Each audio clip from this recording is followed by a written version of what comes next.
if you switch the managers yesterday, do Yeah. you think the game's different?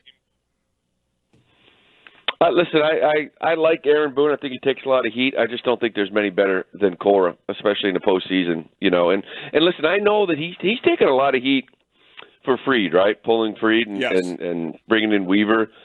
I don't know. I was just in watching that game. We were even talking about it. Like, he was starting to look different.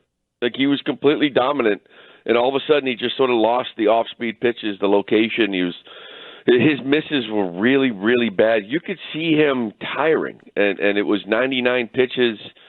He went to his guy. I think every single manager from this point on in the postseason, if you bring in a reliever and they do their job, you look very smart. No matter when it is. If you bring in a reliever and he doesn't do his job, you're going to be questioned and you're an idiot.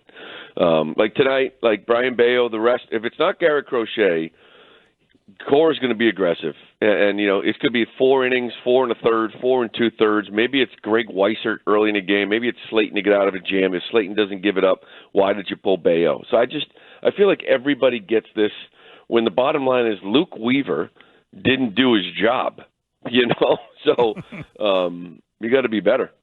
How petty do the Yankees look for trying to prevent an entire fan base in a state from buying tickets to a playoff game? Yeah. It's. I think I've seen it before in sports. 'Cause I remember this story coming up before. I think it was the Colts. It was Peyton Manning and the Indianapolis Colts. Yeah. I think Courtney said it too, because it was like Red Sox fans there, right, who still live in the area. Like if we happened to do this, there would be Yankee fans living in Boston, so couldn't keep everybody out. But it was interesting because little Birdie did tell me that because of it, they had 6,000 or 7,000 tickets unsold, and in the very last minute put out very cheap tickets to make sure that thing was sold out. It kind of backfired on them. Huh. Lou, if they can't get it done tonight and they've got to play tomorrow, do you think Connolly Early is the guy, and do you have confidence in that? I do think it's early. The funny thing is I've to be honest with you, after watching this kid and just kind of being around him, kind of just as much confidence as him and Giolito. Because Lucas wasn't himself the last couple of outings. There was a lot of walks. The velocity was way down.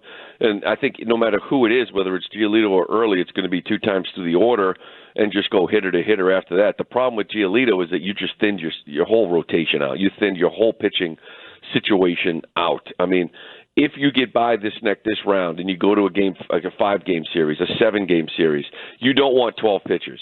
You need to have 13. You need to have 14. The problem is, I don't know if they have a healthy arm to even activate.